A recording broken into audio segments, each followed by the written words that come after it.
개 같은 년! 아주 지랄을 하네! 커피는 무슨? 중대 전체가 벌벌 떠는 시한폭탄 후임 혹시 겪어보셨나요? 오늘은 그 시한폭탄이 하필 새로 부임한 여성 중령의 심지에 불을 붙여버린 사연입니다. 단결. 중사 박정식 금일부로 본부중대 전입을 명받았습니다. 이에 신고합니다.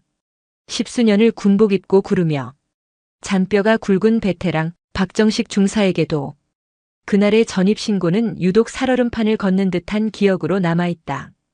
그를 맞이하는 중대장 오세준 대위의 얼굴에는 새로운 간부에 대한 기대감이라고는 눈곱만큼도 없었다. 대신 도저히 해결할 수 없는 거대한 문제 앞에 선 인간의 깊은 무력감만이 그늘져 있었다. 행정보급관 천용떡 상사는 대답 대신 굳은 얼굴로 지끈거리는 관자놀이를 지그시 누르며 땅이 꺼져라 한숨을 내쉬었다. 중대의 공기는 마치 장마철 솜니불처럼 축축하고 무겁게 가라앉아 있었다. 행정반을 오가는 병사들은 발소리마저 죽인 채 고양이처럼 걸었고 간부들의 얼굴에는 씻어내지 못한 피로가 역력했다. 마치 핵심 부품이 빠진 채 억지로 돌아가는 기계처럼 중대 전체가 위태로운 굉음을 내고 있었다. 신임 간부가 전입 온 첫날의 의례적인 활기나 설렘 따위는 사치였다. 그리고 그 모든 불안과 침체의 진원지에는 단 한 명의 병사가 있었다. 황인철 일병. 행정보급관 천용떡 상사가 내뱉은 이름 석자에는 단순한 골칫덩어리를 넘어선 일종의 공포와 체념마저 짙게 배어 있었다. 박정식 중사가 이 부대로 오기 바로 일주일 전 중대에는 또 한 명의 폭탄이 배달되었다. 다른 대대에서 대형 사고를 치고 군기 교육대를 다녀온 뒤 원 소속 부대에서 도저히 감당 불가라며 두 손 두 발 다 들고 떠넘긴 바로 그 관심병사. 그가 황인철 일병이었다. 그의 병적 기록부는 한 편의 재난 보고서나 다름없었다. 입대 전 조현병 진단 이력, 지속적인 약물 치료를 전제로 내려진 기적 같은 현역 복무 적합 판정. 하지만 자대 배치 이후 그의 증상은 서서히 통제 불능의 궤도로 이탈하기 시작했다. 결국 그는 생활관 선임 병장에게 너 오늘 밤에 죽여버린다고 은졸이며 의자를 집어 던지는 폭행 사건을 저질렀고 그 길로 군기 교육대 15일 처분을 받았다. 그리고 환경의 변화가 필요하다는 허울 좋은 명목 아래 폭탄은 돌고 돌아 바로 이 본부중대로 넘어온 것이었다. 중대장 오세준 대위는 박 중사의 어깨를 힘없이 두드리며 말했다. 박 중사 다른 거 다 필요 없어. 그냥 황 일병 저 새끼만 좀 잘 봐줘. 제발 사고만 안 치게. 그게 우리 중대 유일한 작전 목표야. 그 목소리는 지시라기보다는 차라리 애원에 가까웠다. 전입 신고를 마친 다음 날 박정식 중사는 천용떡 상사와 함께 정비고로 향했다. 부임 후 처음으로 중대의 장비 및 물자 현황을 파악하기 위해서였다. 그때 정비고 한 구석에 짐짝처럼 쭈그려 앉아 허공을 보며 알아들을 수 없는 소리를 중얼거리는 병사가 눈에 들어왔다. 황인철이었다. 천 상사는 질색이라는 듯 혀를 찼다. 저 새끼야. 저기 저렇게 처박아 두는 게 제일 속 편해. 뭘 시키면 배로 족같은 일이 생기거든. 그래도 뭐라도 시켜봐야 하지 않겠습니까? 사람 구실은 하게 만들어야죠. 저렇게 계속 둘 수는 없지 않습니까? 박정식 중사의 의욕 넘치는 말에 천 상사는 그럼 내가 한번 당해봐라는 듯한 냉소적인 표정을 지었다. 마침 중대 두동반 트럭의 타이어 공기압 점검이 필요했다. 박 중사는 황인철에게 다가갔다. 어이 황일병. 이리 와서 나 좀 도와라. 황인철은 대답 없이 마치 관절마다 녹이 쓴 로봇처럼 삐걱거리며 일어났다. 박 중사는 최대한 쉽고 단순한 작업부터 시켜보기로 마음먹었다. 저기 트럭 타이어 보이지? 가서 발로 한 번씩 세게 걷어차봐. 바람 빠진 곳 없나? 소리 들어보는 거다. 하지만 황인철은 움직이지 않았다.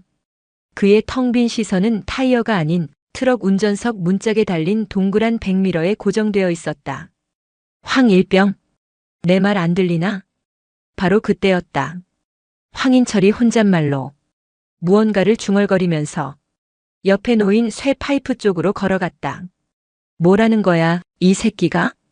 박 중사가 되묻는 순간 황인철은 쇠 파이프를 벼락같이 집어들고는 백미러를 향해 풀스윙을 하려 했다. 야, 이 미친 개새끼야. 박 중사가 기겁하며 본능적으로 그의 팔을 낚아챘다.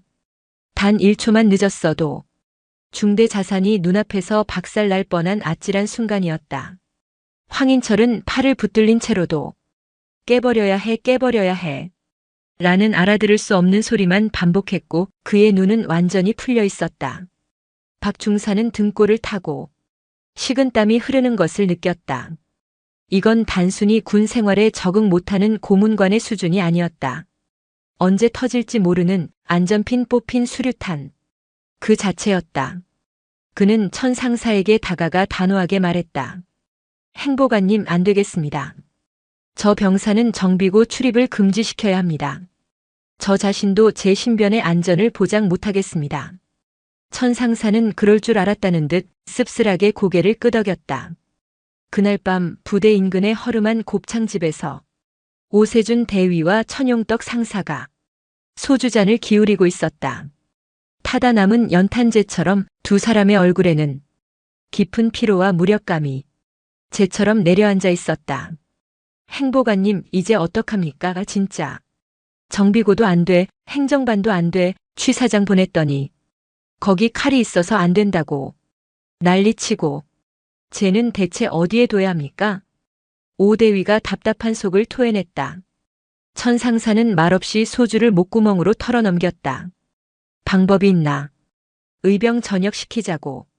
의무대에 서류를 몇 번이나 쳐올렸는데 거기 군의관 새끼들은 맨날 약물 통제 가능, 현역 복무 적합. 이 지랄만 떨고 있으니 위에서는 사고 치지 말라고. 매일 쪼아대지 밑에 애들은 저 새끼 때문에 못 살겠다고 아우성이지. 우리가 무슨 부처님 가운데 토막입니까? 부처님 할아버지가 와도 저런 새끼는 못 다뤄요.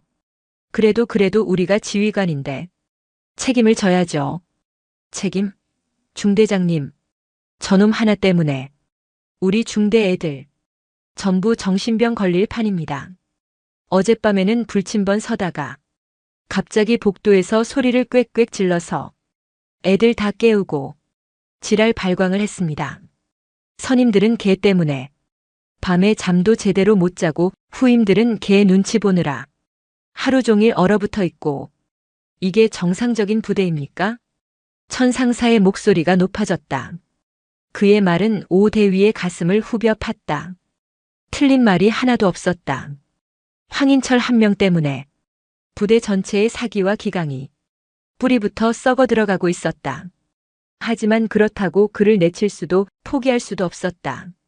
그는 서류상 엄연히 자신의 부하였다. 그저 아무 일 없이 시간만 흘러서 저 새끼 전역하는 날만 오기를 비는 수밖에요. 오대위가 자조적으로 말했다. 결국 그들이 내린 결론은 완벽한 방치였다. 어떻게든 사고가 나지 않을 가장 위험도가 낮은 곳에 그를 격리하고 시간을 버는 것. 그것이 군복 입은 두 남자가 할 수 있는 전부였다. 그러던 어느 날 변화의 바람이 불어왔다. 사단장 지시로 낡고 먼지 쌓인 부대 도서관을 개조해 장병 복지를 위한 카페를 만들게 된 것이다. 번듯한 에스프레소 머신과 그라인더가 들어왔고 아늑한 테이블과 의자가 배치되었다. 이름하여 단결 카페. 천상사는 마지막 지푸라기라도 잡는 심정으로 황인철을 카페 관리병으로 꽂아 넣었다. 커피 내리는 단순 반복 작업이라면 기계 같은 저놈도 할 수 있지 않을까 하는 신락 같은 희망이었다. 놀랍게도 그 희망은 현실이 되었다. 황인철은 커피 머신 앞에서만큼은 전혀 다른 사람이었다. 수십 가지 레시피를 단 한 번에 외웠고 바리스타 챔피언처럼 기가 막히게 부드러운 우유 거품을 만들어냈다. 중대에는 기적 같은 평화가 찾아왔다. 황인철은 더 이상 부대를 유령처럼 배회하지 않았고 병사들은 그의 커피를 마시며 잠시나마 팍팍한 군 생활의 시름을 잊었다. 간부들은 마침내 폭탄의 안전핀을 찾았다고 가슴을 쓸어내리며 안도했다. 그 위태로운 평화가 얼마나 허무하게 그리고 잔인하게 깨져버릴지 그 누구도 예상하지 못한 채 그날은 신임 사단 인사참모인 윤서인 중령이 부대를 처음으로 순시하러 온 날이었다. 육사 출신의 엘리트 여군으로 한치의 흐트러짐 없는 칼 같은 자세에서는 누구도 감히 무시할 수 없는 서슬퍼런 카리스마가 뿜어져 나왔다. 중대 시설을 둘러보던 그녀는 마지막 코스로 단결 카페에 들렀다. 중대장 오세준 대위는 마치 자신의 최대 업적인 양 자랑스럽게 황인철을 소개하며 커피 한 잔을 권했다. 따뜻한 아메리카노 한 잔 부탁합니다. 윤서인 중령이 부드럽게 주문하자 황인철은 말없이 커피를 만들기 시작했다. 향긋한 원두향이 카페 안을 채웠고 오대위와 천상사는 마치 자기 자식이 재롱잔치라도 하는 양 흐뭇한 미소로 그 광경을 지켜보고 있었다. 황인철은 뜨거운 김이 오르는 커피가 담긴 컵을 윤중령 앞 카운터에 조심스럽게 올려놓았다. 윤중령이 고맙습니다라고 말하며 컵을 들려는 바로 그 순간이었다. 모두의 귀를 의심하게 만드는 나지막하지만 얼음 송곳처럼 날카로운 목소리가 카페의 모든 소음을 집어삼켰다. 개 같은 년 아주 지랄을 하네. 커피는 무슨 그의 입에서 토해내듯 튀어나온 말은 비수가 되어 나라와 그 자리에 있던 모두의 고막에 잔인하게 박혔다. 시간은 얼어붙었다. 윙윙거리던 커피 머신의 소음도 저 멀리 연병장에서 들려오던 훈련 구호도 심지어 자신의 심장 소리조차 들리지 않는 완전한 진공의 상태. 박정식 중사는 자신의 눈과 귀를 의심했다. 헛것을 들었기를 이 모든 것이 지독한 악몽이기를 간절히 바랐다. 하지만 그의 눈앞에 펼쳐진 광경은 부정할 수 없는 냉혹한 현실이었다. 오세준 대위의 얼굴은 하얗게 질리다 못해 푸르스름한 빛이 돌았다. 평소 어떤 위기 상황에서도 능글맞은 여유를 잃지 않던 그의 입이 미세하게 벌어진 채 닫히지 않았고 동공은 초점을 잃고 허공을 미친 듯이 헤매고 있었다. 행정보급관 천용떡 상사는 물 밖으로 나온 붕어처럼 입만 뻐끔거릴 뿐 아무 소리도 내지 못했다. 그의 굵고 주름진 손이 경풍이라도 난 듯 부들부들 떨리는 것이 보였다. 카페에 있던 다른 병사들은 약속이라도 한 듯 모두 고개를 숙인 채 그 자리에 돌처럼 굳어버렸다. 숨쉬는 법조차 잊어버린 사람들처럼 그들의 공포 어린 시선이 향하는 끝에는 윤서인 중령이 있었다. 모욕의 폭풍 후 한가운데에 선 그녀는 그러나 놀라울 정도로 미동도 없었다. 놀라지도 분노하지도 당황하지도 않았다. 그저 컵을 향해 뻗었던 손을 천천히 거두고는 자신을 향해 순도 100%의 증오를 쏘아붙이는 황인철을 똑바로 마주볼 뿐이었다. 그녀의 차분하고 깊이를 알 수 없는 눈빛은 마치 외과 의사가 암세포를 관찰하듯 황인철의 얼굴과 눈빛, 자세, 그 모든 것을 하나하나 해부하고 분석하는 듯 했다. 그 지독한 침착함이 오히려 주변의 공기를 더욱 서늘하게 만들었다. 얼마나 지났을까? 1초가 1년처럼 느껴지는 지옥 같은 정적을 깬 것은 윤서인 중령이었다. 그녀는 황인철에게서 시선을 거두고 넋이 나간 중대장에게로 얼음장처럼 차갑게 고개를 돌렸다. 그녀의 목소리는 분노로 떨리지 않았다. 오히려 칼날처럼 예리하고 사무적인 톤을 유지하고 있었다. 중대장. 네. 중령님. 오대위는 군인이 낼 수 있는 가장 기괴하고 비굴한 소리로 대답했다. 방금 이 병사가 나에게 한 말이 상관 모욕으로 인지되는가? 아니면 자네 부대에선 이게 일상적인 건의사항 보고 방식인가? 그것은 단순한 질문이 아니었다. 내가 이 상황의 책임자로서 직접 규정하고 보고하라는 피할 수 없는 명령이었다. 오세준 대위의 등줄기에서 식은땀이 폭포수처럼 흘러내렸다. 인정하는 순간 이 사건은 한 정신질환 병사의 돌발 행동이 아니라 지휘관의 면전에서 벌어진 초유의 상관 모욕 사건으로 공식화된다. 그 뒤에 따라올 징계 절차, 사단 보고 그리고 자신의 진급에 미칠 끔찍한 영향들이 그의 뇌리를 전광석화처럼 스쳐 지나갔다. 저 그게 잘못 들었습니다. 제가 헛것을 들은 것 같습니다. 커피 머신 소음 때문에 뭔가 착각한 것 같습니다. 중령님. 비겁하고 필사적이며 역겨운 회피였다. 윤서인 중령의 입가에 경멸인지 실소인지 모를 희미한 미소가 스쳤다. 그런가. 여기 있는 모두가 갑자기 이명현상을 겪었나 보군. 행정보급관, 상사, 천용떡, 천상사가 거의 비명에 가까운 목소리로 외쳤다. 이 병사 이름과 계급은 일병 황인철입니다. 금일부로 저 병사의 카페 출입을 금지시키고 내 사무실로 정식 서면 보고하도록. 병적기록부 사본, 신상명세서 전입 이후 모든 특이사항, 이 부대에서 저 병사에 대해 조치했던 모든 내용을 단 하나도 빠짐없이 오늘 17시까지. 네, 알겠습니다. 윤서인 중령은 더 이상 아무 말도 하지 않았다. 그녀는 자신이 주문했던 김이 모락모락 피어오르는 아메리카노에는 눈길 한 번 주지 않고 얼음 조각상처럼 몸을 돌려 카페를 나갔다. 그녀의 군화 소리가 멀어지자 얼어붙었던 카페 안의 시간이 그제야 고통스러운 신음을 내며 흐르기 시작했다. 이런 거지 같은 새끼가 진짜. 가장 먼저 이성을 되찾은 것은 천용떡 상사였다. 그는 당장이라도 카운터 너머로 뛰어들어가 황인철의 멱살을 잡고 아스팔트에 갈아버릴 것처럼 달려들었다. 박정식 중사가 간신히 그의 앞을 막아섰다. 행보관님 진정하십시오. 여기서 이러시면 일이 더 커집니다. 이거 놔, 박 중사. 저 미친 새끼, 내가 오늘 영창이 아니라 관에 쳐넣어버릴 테니까. 하지만 황인철은 태연했다. 그는 천상사의 살기 어린 고함에도 아랑곳하지 않고 윤중령이 두고 간 커피를 싱크대에 쏟아버린 뒤 다시 행주를 들어 머신을 닦기 시작했다. 그의 세상에는 오직 자신과 커피 머신만이 존재하는 듯 했다. 그 기괴할 정도의 평온함이 지켜보는 이들을 더욱 소름 돋게 만들었다. 오세준 대위는 다리가 풀린 듯 의자에 주저앉았다. 그는 떨리는 손으로 담배를 꺼내 물었다. 하시발 다 끝났다. 내군 생활. 그의 절망적인 독백을 들은 천상사는 분노의 화살을 그에게로 돌렸다.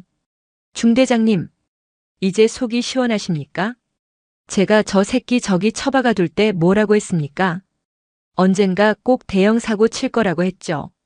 그걸 괜찮다, 괜찮다, 어떻게든 되겠지 하면서 방치하고 덮어준 게 누굽니까? 뭐요? 행보관님, 지금 나한테 책임을 떠넘기시는 겁니까? 저 새끼 카페 관리병으로 추천한 게 누군데? 그때는 행보관님도 이게 최선이고 신의 한 수라고 하지 않으셨습니까? 두 지휘관의 추악한 고성이 카페 안을 울렸다.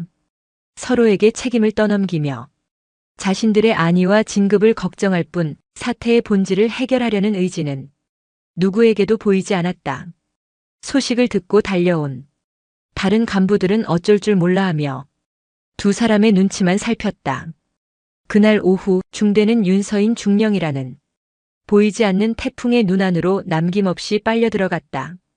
천상사는 17시에 맞춰 그녀에게 보고할 서류 뭉치를 만드느라 행정반 창고를 뒤집어 엎으며 먼지를 뒤집어 써야 했다. 오대위는 대대장에게 불려가 30분 넘게 쌍욕을 들어가며 고개를 숙이고 있어야 했다. 소문은 삽시간에 부대 전체로 퍼져나갔다.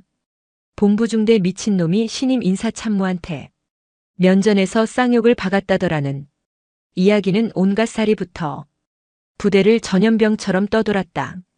하지만 예상과 달리 윤서인 중령은 아무런 후속 조치를 취하지 않았다. 그녀는 천상사에게 보고받은 서류를 검토한 뒤 알겠다는 한마디만 했을 뿐 황인철에 대한 징계위 소집을 요청하지도 중대에 별다른 지시를 내리지도 않았다. 마치 그날의 치욕적인 모욕을 모두 잊어버린 사람처럼 그녀는 자신의 업무에만 몰두했다. 그녀의 침묵은 중대 간부들에게 더 큰 공포였다. 차라리 화를 내고 징계를 요구하는 편이 나았다. 이렇게 아무런 반응이 없으니 마치 사형 집행 날짜를 기다리는 사형수처럼 피가 바싹바싹 마르는 기분이었다. 하지만 윤중령은 잊은 것이 아니었다. 그녀는 관찰하고 있었다. 그녀는 자신의 사무실 창문 너머 연병장 구석에 쪼그려 앉아 혼잣말을 하는 황인철을 쌍안경으로 지켜보았다. 카페를 잃고 다시 부대를 배회하는 유령이 된 그의 동선을 시간대별로 기록했다. 주말에는 불시에 PX를 방문해 병사들이 무엇을 사고 어떤 이야기를 나누는지 살폈다. 중대 행정반에 들러서는 병사들의 주간 외출 및 외박 대장을 이전 기록까지 훑어보며 특이사항이 없는지 샅샅이 검토했다. 그녀의 행동에는 뚜렷한 목적이 없어 보였지만 박정식 중사는 그녀가 무언가를 찾고 있음을 직감했다. 마치 숙련된 사냥꾼이 먹잇감의 모든 흔적을 쫓으며 완벽한 기회를 노리는 것처럼. 그러던 어느 주말 오후 마침내 사냥꾼의 덫에 먹잇감이 걸려들었다. 생활관에서 병사 한 명이 울상을 지으며 행정반으로 달려왔다. 평소 성실하고 품행이 방정하기로 소문난 김민석 일병이었다. 단결. 박정식 중사님 큰일 났습니다. 무슨 일이야 김민석 일병. 침착하게 말해봐. 제 나라 사랑 카드가 없어졌습니다. 분명 아침에 관물대 지갑 안에 넣어둔 것을 확인했는데 아무리 찾아도 보이지 않습니다. 분실인지 도난인지 알 수 없는 상황. 박 중사가 일단 김일병을 진정시키고 함께 생활관을 다시 수색했지만 카드는 나오지 않았다. 바로 그때 김일병의 휴대폰으로 문자 메시지 한 통이 도착했다. KB나라 사랑 15시 32분 승인. 김민석님. 13,500원. 사용처 4단 단결마트.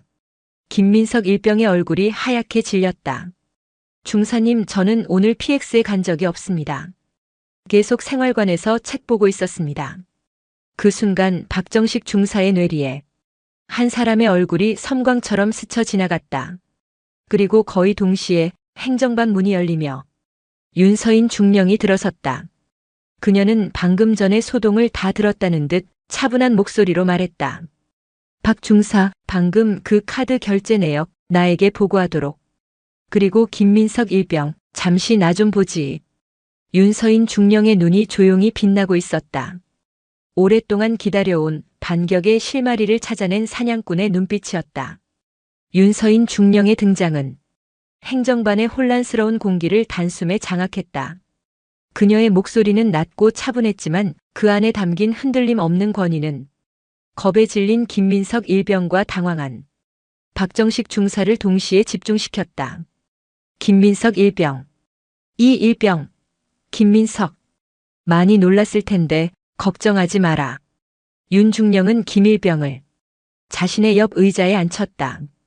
겁에 질린 병사를 다그치지 않고 오히려 그의 눈을 맞추며 안정시키려는 그녀의 태도는 노련한 베테랑 형사의 그것과 같았다. 지금부터 내가 하는 질문에만 아는 대로 침착하게 답하면 된다. 이건 너의 잘못이 아니야. 그녀의 차분한 음성에 김일병은 겨우 안정을 되찾고 고개를 끄덕였다. 카드는 정확히 언제 마지막으로 봤지? 오늘 아침 08시 점호 직후 관물대를 정리하면서 지갑 안에 있는 것을 확인했습니다. 그때 지갑에서 교통카드를 빼고 다시 지갑을 서랍에 넣었습니다. 지갑을 둔 서랍은 잠글 수 있는 건가? 아닙니다. 잠금 장치가 없는 일반 서랍입니다. 오늘 너와 같은 생활관을 쓰는 병사들은 모두 어디에 있었나? 생활관에 혼자 남아있던 인원은 없었나? 모두 각자 작업이 있었습니다. 황일병과 박상병은 저와 함께 제초 작업에 나갔고 김상병은 통신반으로 갔습니다. 생활관은 비어 있었습니다. 질문은 집요하고 구체적이었다. 윤중령은 김일병의 진술을 통해 그의 동선과 상황을 재구성하며 용의자가 범행을 저지를 수 있었던 시간과 공간의 빈틈을 명확히 하고 있었다. 그녀의 시선이 박정식 중사에게 향했다. 박 중사. 네, 중령님. 지금 즉시 4단 단결마트 책임자에게 연락해서 15시부터 16시 사이 계산대 앞 CCTV 영상을 전부 확보하도록. 하드디스크 원본을 통째로 가져오는 게 제일 좋다. 내 지시라고 전하고 만약 관리 상사놈이 규정이나 절차를 운운하며 비협조적으로 나오면 부대 내 물품 도난 사건에 대한 인사참모 직권의 수사 협조 명령이며 불응시 군사경찰법에 의거하여 수사방해 혐의로 처벌될 수 있다고 분명히 경고해 그녀의 지시는 단호하고 막힘이 없었다. 단순히 영상을 가져오라는 지시가 아니라 발생할 수 있는 모든 변수를 차단하고 가장 확실한 증거를 확보하려는 치밀한 계산이 깔려 있었다. 박정식 중사는 자신도 모르게 군기가 바짝 든 목소리로 대답했다. 네, 알겠습니다. 즉시 다녀오겠습니다. 박정식 중사가 단결마트로 달려가고 김민석 일병을 생활관으로 돌려보낸 윤중령은 행정반에 홀로 남아 무언가를 기다렸다. 그녀는 아까 천상사에게서 받은 황인철의 서류처를 다시 꼼꼼히 검토했다. 이전 부대에서의 폭행 사건 기록, 군 병원의 진료 기록, 그리고 우리 중대로 전입 온 이후의 관찰 기록까지 흩어져 있던 점들이 하나의 선으로 이어지고 있었다. 얼마 후 박 중사가 상기된 얼굴로 돌아왔다. 그의 손에는 USB 하나와 서류 몇 장이 들려 있었다. 중령님, 영상 확보했습니다. 그리고 이것은 해당 시간대 모든 결제 기록입니다. 마트 관리 상사가 중령님 말씀을 전해 듣자마자 안색이 파랗게 변하더니 꼬리를 내리고 전부 협조해 주었습니다. 잘했다. 틀어보지. 박 중사는 행정반 컴퓨터에 USB를 꽂고 영상을 재생했다. 화면에는 한가로운 주말 오후의 PX 풍경이 나타났다. 윤중령은 정확히 15시 32분으로 시간을 옮겼다. 화면 속에는 익숙한 인형이 서 있었다. 구부정한 자세, 초점 없는 눈으로 주변을 불안하게 힐끔거리는 모습. 황인철 일병이었다. 그는 과자 몇 봉지와 음료수를 계산대 위에 올려놓고 주머니에서 카드를 꺼내 단말기에 꽂았다. 그의 손놀림은 어딘지 모르게 서툴고 초조해 보였다.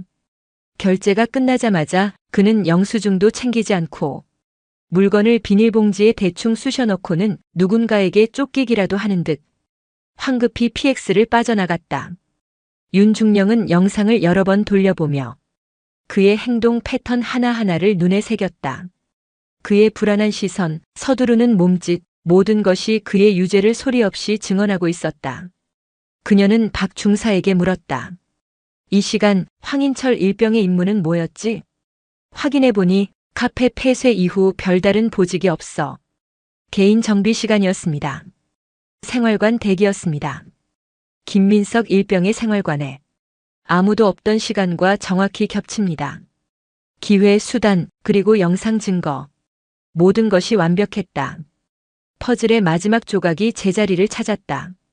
윤중령은 자리에서 일어났다. 그녀의 표정은 얼음처럼 차가웠지만 눈은 조용히 타오르고 있었다. 중대장과 행보관을 내 사무실로 오라고 하게. 그리고 황인철 일병도. 그녀는 덧붙였다. 강제로 끌고 오지 말고 인사참모님께서 잠시 보자고 하신다고 조용히 데려와. 덫의 마지막 단계는 먹잇감이 스스로 덫안으로 걸어 들어오게 만드는 것이었다. 인사참모실에는 숨막히는 침묵이 흘렀다. 윤서인 중령을 중심으로 마치 재판정의 배심원처럼 굳은 얼굴에 오세준 대위, 천용떡 상사, 박정식 중사가 서 있었다. 그리고 그들 앞에 황인철 일병이 고개를 푹 숙인 채 서 있었다.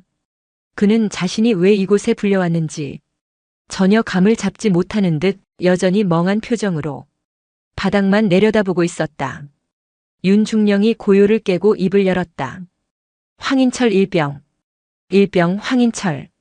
오늘 15시부터 16시 사이 어디에 있었나? 생활관에 있었습니다. 그의 목소리는 거의 기어들어갈 듯 작았다. 혼자 있었나? 그렇습니다. 이상하군. 윤중령은 책상 위의 모니터를 황인철 쪽으로 돌렸다. 화면에는 PX CCTV 영상이 정지된 채 떠 있었다.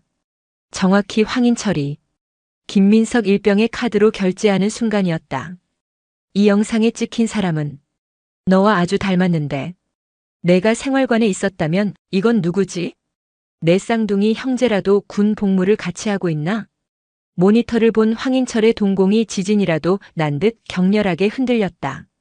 그의 어깨가 움찔 떨렸고 입술이 파르르 경련했다. 처음으로 그의 가면 같은 무표정이 깨지고 당혹감과 원초적인 공포가 드러나는 순간이었다.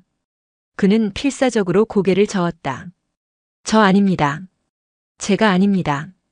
저런 곳 간 적 없습니다. 그런가? 윤중령은 여유롭게 등받이에 몸을 기댔다. 그럼 이건 어떻게 설명할 거지? 그녀는 박 중사가 가져온 결제 기록 사본을 들어보였다. 15시 32분 단결마트 13,500원. 결제 카드 소유주 김민석 일병. 그리고 이 카드는 지금 김민석 일병에게 없어. 혹시 어디 있는지 아나? 모릅니다. 제가 어떻게 압니까? 황인철의 목소리가 날카롭게 변했다. 궁지에 몰린 짐승이 내는 것과 같은 소리였다. 그때였다. 윤중령의 표정에서 마지막 온기마저 사라졌다. 그녀는 황인철에게 마지막 질문을 던졌다. 황일병, 지금 내 전투복 바지 주머니에 들어있는 게 뭐지? 그 순간 황인철의 얼굴에서 핏기가 완전히 가셨다. 그는 자신도 모르게 전투복 바지 주머니를 움켜쥐었다. 그 안에는 PX에서 훔친 카드로 산 아직 채 뜯지도 않은 과자들이 들어있었다. 그는 모든 것을 들켰다는 사실을 깨달았다. 내놔. 윤중령의 목소리는 명령이었다. 황인철은 잠시 망설이다가 체념한 듯 떨리는 손으로 주머니에서 비닐봉지를 꺼내 책상 위에 올려놓았다. 봉지 안의 과자들은 그의 범행을 증명하는 낙인과도 같았다. 아! 황인철의 입에서 의미 없는 신음이 터져나왔다. 그의 눈에 다시 도끼가 번졌다. 그는 윤중령을 노려보며 알아들을 수 없는 욕설을 중얼거리기 시작했다. 시발 내가 뭔데 다 죽여버릴 거야. 가만 안 둬. 오세준 대위와 천상사는 이제 이 상황을 어떻게든 수습해야 한다는 생각에 안절부절 못했다. 하지만 그들이 입을 열기도 전에 윤서인 중령이 먼저 움직였다. 그녀는 더 이상 황인철을 보지 않았다. 대신 책상 위에 전화기 수화기를 들었다. 그리고는 망설임 없이 또박또박 번호를 눌렀다. 방 안에 있는 모두가 숨을 죽였다. 전화기 너머의 교환병에게 그녀가 말했다. 그 목소리는 강철처럼 단단하고 차가웠다. 여기 사단 인사참모다. 군사경찰대 수사과 연결해. 수화기를 내려놓는 소리가 사형 선고의 망치 소리처럼 인사참모실 안을 울려 퍼졌다. 황인철의 얼굴에서 도끼와 분노가 거짓말처럼 사라지고 그 자리에는 오직 순수한 공포만이 남았다. 군기 교육대나 영창이 아니었다. 이것은 범죄였고 자신을 데리러 오는 것은 선임이나 간부가 아닌 군사경찰이었다. 창밖으로 멀리서부터 사이렌 소리가 희미하게 들려오기 시작했다. 그 소리는 점점 더 가깝고 선명하게 황인철의 귀를 향해 다가오고 있었다. 사이렌 소리는 단순한 소음이 아니었다. 그것은 부대 내의 비공식적인 질서와 암묵적인 룰이 끝나고 거스를 수 없는 법이라는 차가운 기계가 작동하기 시작했음을 알리는 서곡이었다. 인사참모실 밖 복도를 울리는 여러 개의 군합발 소리는 점차 가까워졌고 마침내 문이 열리며 군사경찰 완장을 찬 수사관 2명이 들어섰다. 그들의 등장은 방 안의 공기를 완전히 바꿔놓았다. 지금까지의 문제는 중대 내부의 갈등, 간부들의 고뇌, 병사들의 공포라는 감정적인 영역에 속해 있었다. 하지만 군사경찰의 차갑고 건조한 눈빛 앞에서는 모든 감정과 서사가 무의미했다. 그들에게 황인철은 아픈 병사나 골칫덩어리가 아니었다. 그저 피의자일 뿐이었다. 단결. 군사경찰대 수사과 박성훈 중사입니다. 신고받고 출동했습니다. 대표로 보이는 박 중사의 목소리는 낮고 기계적이었다. 그는 윤서인 중령에게 거수 경례를 한 뒤 곧바로 의자에 주저앉아 있는 황인철에게로 시선을 옮겼다. 그 시선에는 동정이나 분노 같은 감정이 일절 담겨 있지 않았다. 오직 사실관계를 확인하고 절차에 따라 처리하려는 목적 의식만이 존재했다. 황인철 일병 맞나? 정신 차려라. 지금부터 군사경찰 수사관의 질문에 똑바로 대답해야 한다. 박 중사는 책상 위에 놓인 황인철이 꺼내놓은 비닐봉지를 턱짓으로 가리켰다. 주머니에서 나온 거 전부 본인 건가? 뭘로 계산했지? 김민석 일병의 나라 사랑카드로 계산한 거 맞나? 황인철의 모든 방어 기제는 완전히 무너져 내렸다. 욕설을 내뱉던 도끼도 자신을 합리화하던 망상도 냉정한 법의 집행자 앞에서는 아무런 힘을 발휘하지 못했다. 그의 입에서 마침내 거의 들리지 않는 목소리가 새어나왔다. 기억이 안 납니다.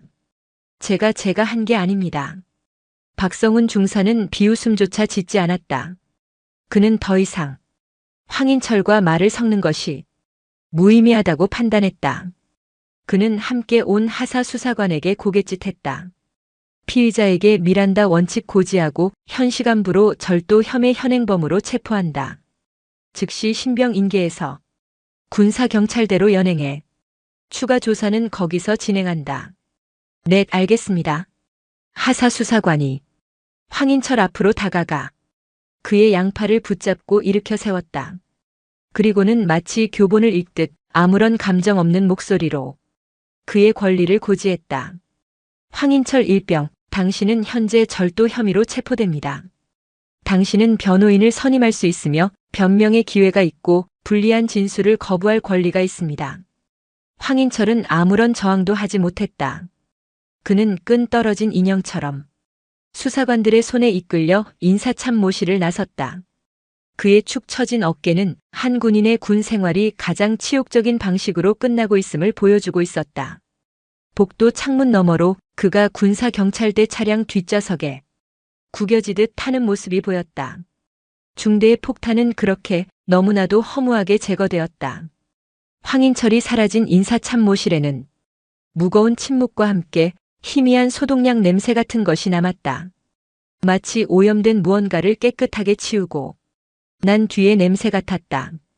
박성훈 중사는 윤서인 중령에게 정식으로 서류를 건네며 말했다. 중령님, CCTV 영상 원본과 피해자 김민석 일병의 진술서 그리고 최초 목격자인 박정식 중사님의 진술서를 정식으로 요청드립니다. 그리고 이번 사건의 배경이 된 피의자의 과거 상관 모욕 행위에 대한 중령님의 진술이 결정적인 역할을 할 것 같습니다.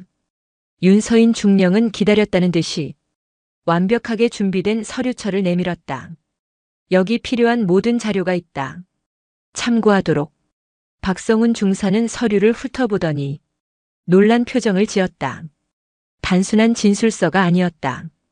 황인철의 전입일부터 시작된 모든 기행, 그에 대한 중대 간부들의 조치 내역, 그리고 그것이 왜 부적절하고 무책임한 지휘 행위였는지에 대한 윤서인 중령의 냉철한 분석과 의견까지 담겨 있었다.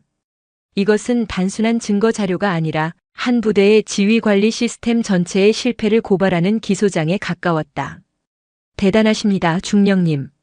이렇게까지 정리해 주시면 저희 일이 훨씬 수월해집니다. 즉시 수사에 착수하겠습니다. 단결. 군사경찰들이 사라지자 그제야 오세준 대위가 참았던 말을 터뜨렸다. 그의 목소리에는 원망과 두려움이 뒤섞여 있었다. 중령님, 일이 너무 커진 것 아닙니까?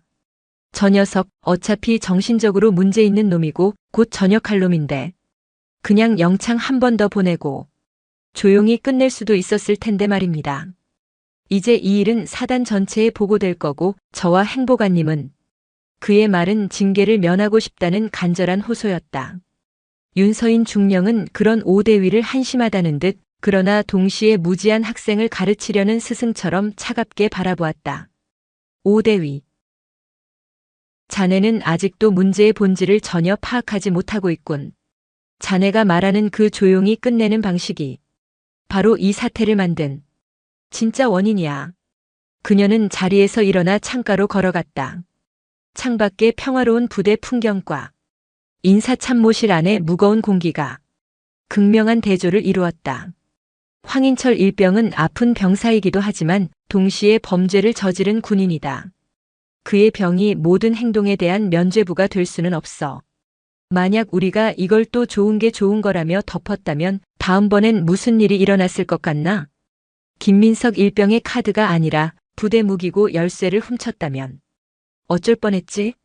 아니, 더 나아가서 그가 누군가를 정말로 해치거나 고통을 이기지 못하고 극단적인 선택이라도 했다면 그때도 조용히 끝낼 수 있었을까? 윤중령의 말 한마디 한마디는 날카로운 비수가 되어 오대위와 천상사의 가슴에 깊숙이 박혔다. 그들은 부끄러움에 고개를 들지 못했다. 언제나 어떻게든 사고만 나지 않게라는 소극적인 자세로 문제의 본질을 외면한 채 황인철을 방치하고 격리했던 과거의 시간들이 주마등처럼 스쳐 지나갔다. 윤중령의 목소리는 더욱 낮고 단호해졌다.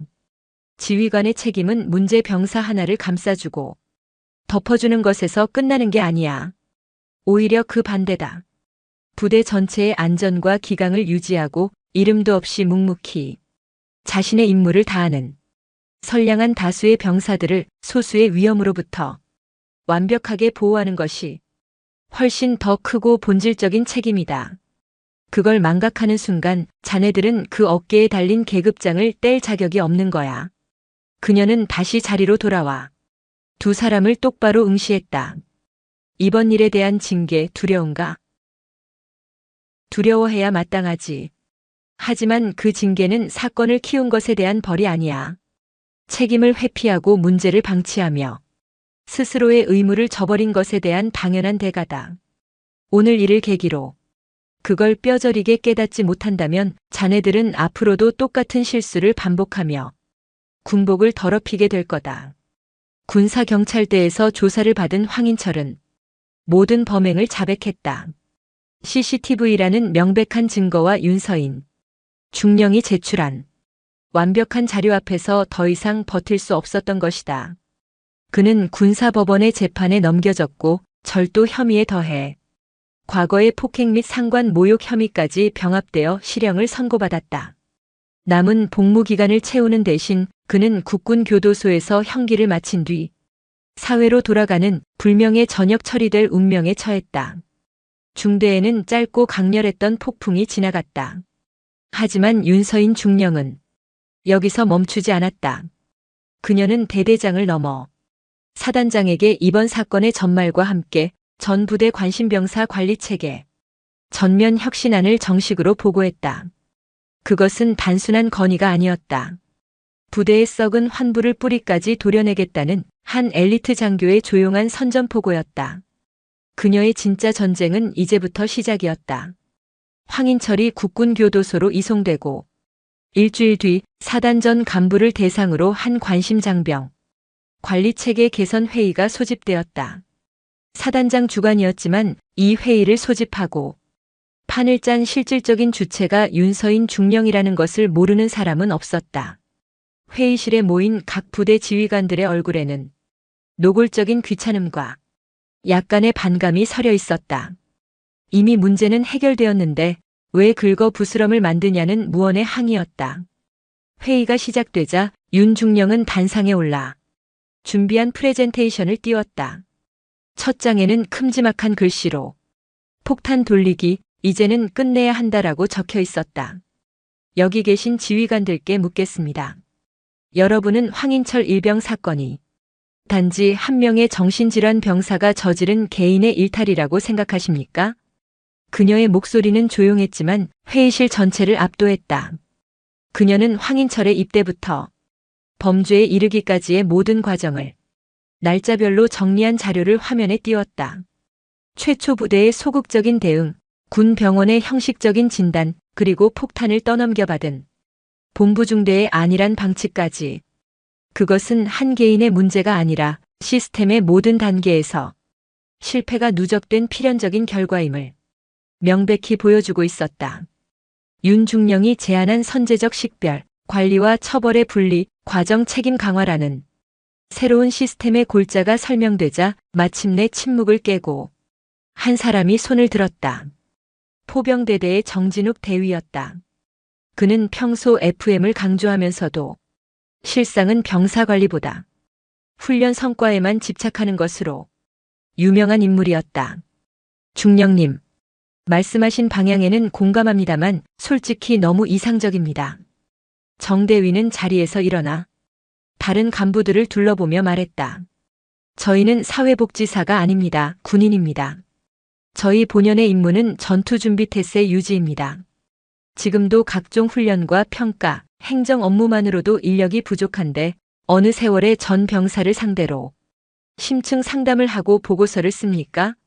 중령님의 제안은 이상적이지만 현실적으로 현장 지휘관들의 업무 부담만 미친 듯이 가중시킬 뿐입니다. 그의 말에 몇몇 간부들이 동조하듯 고개를 끄덕였다.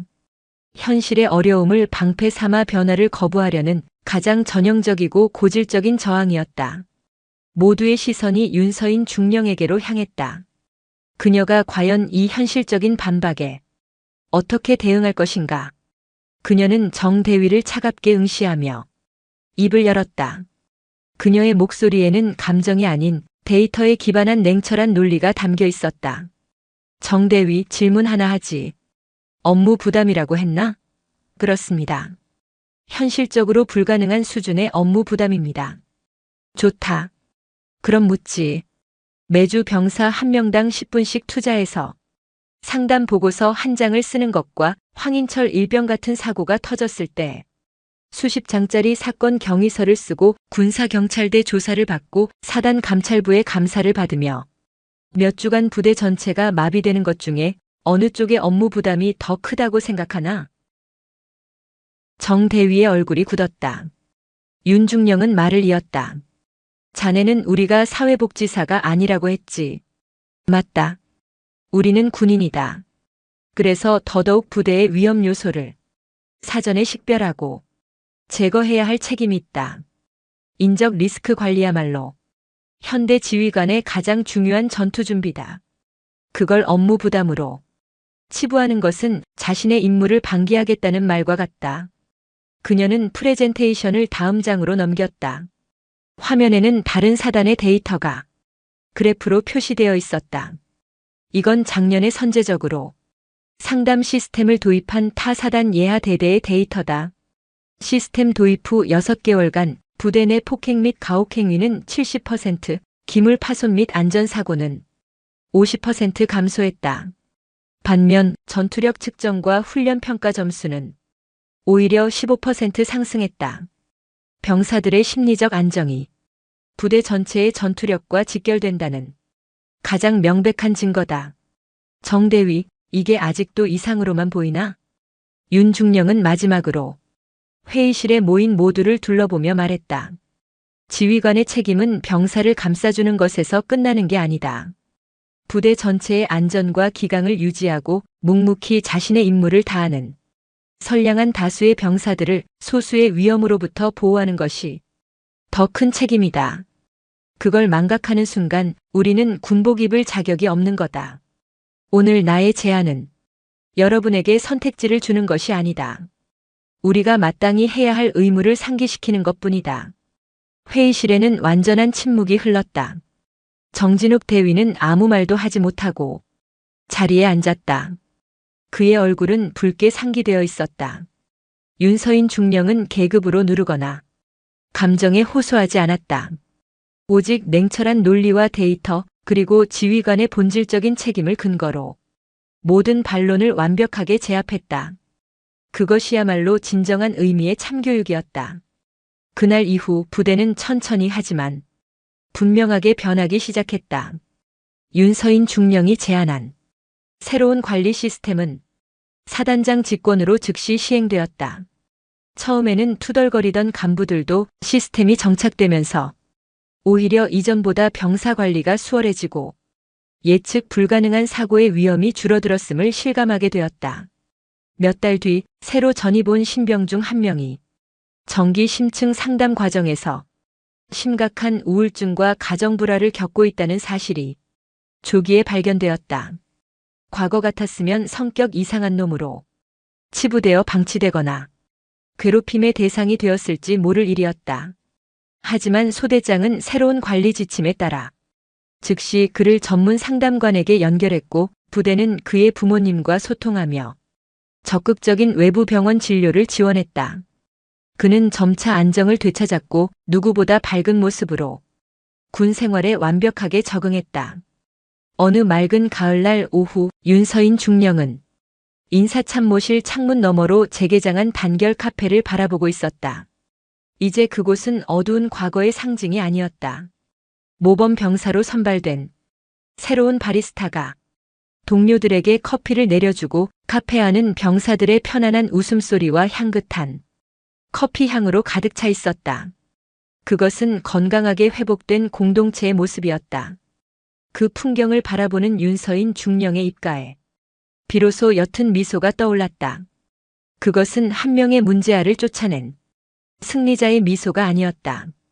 모두가 외면하던 골마 터진 환부를 외면하지 않고 가장 아프고 힘든 방식으로 도려내어 새로운 살이 돋게 만든 진정한 리더의 조용한 만족감이었다.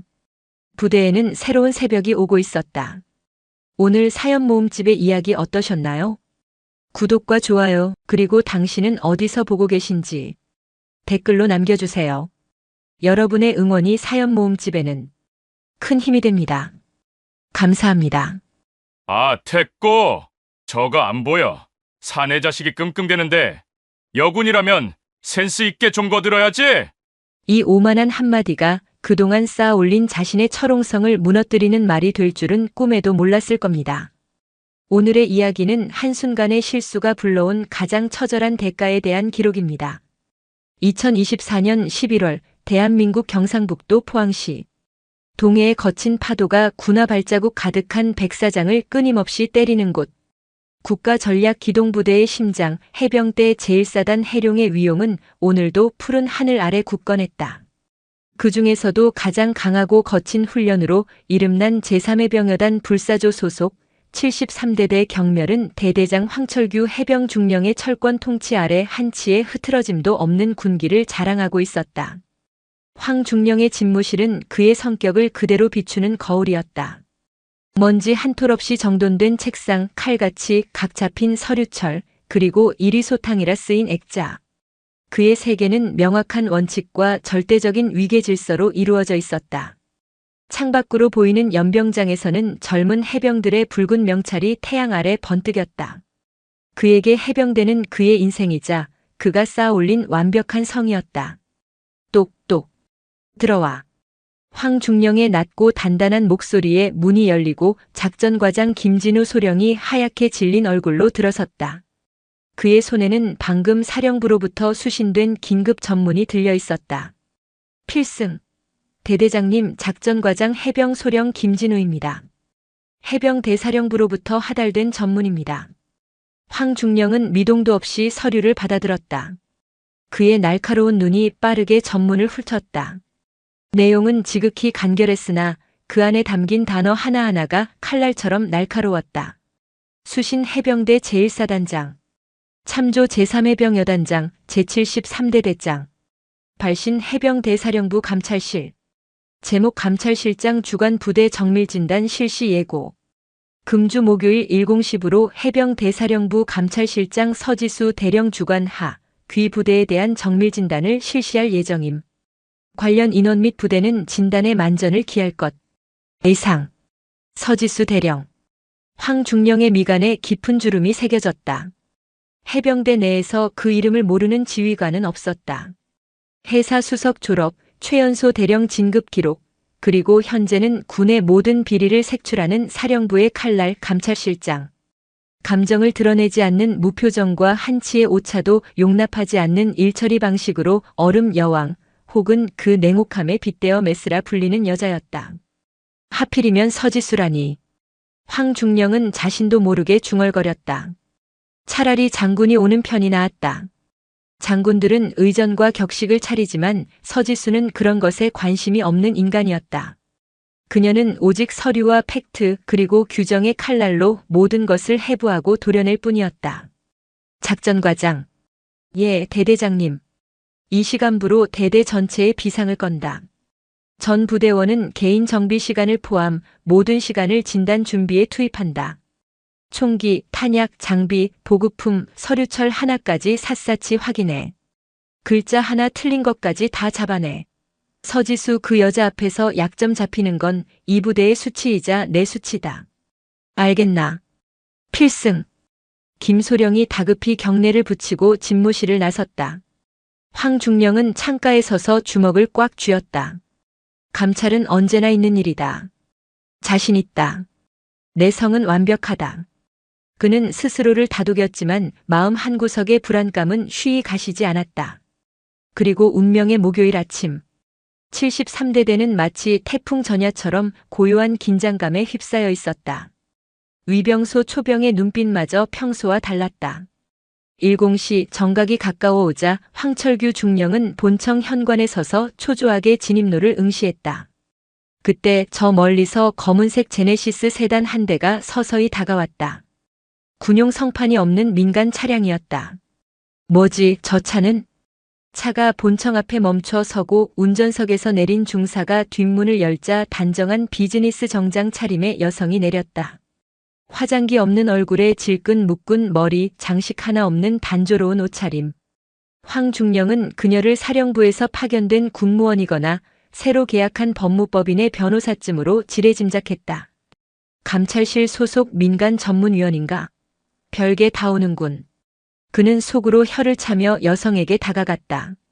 마침 김진우 소령이 정밀진단 브리핑을 위해 준비한 두꺼운 차트 뭉치를 양손 가득 들고 쩔쩔매며 걸어오고 있었다. 황중령은 특유의 오만한 선심이 발동했다. 어이 거기. 황중령이 턱짓으로 여성을 불렀다. 여성은 잠시 멈칫하더니 의외라는 표정으로 자신을 가리켰다. 저를 부르셨습니까? 그래. 사령부에서 지원 나왔나? 아, 됐고. 저거 안 보여? 사내 자식이 끙끙대는데 여군이라면 센스 있게 좀 거들어야지.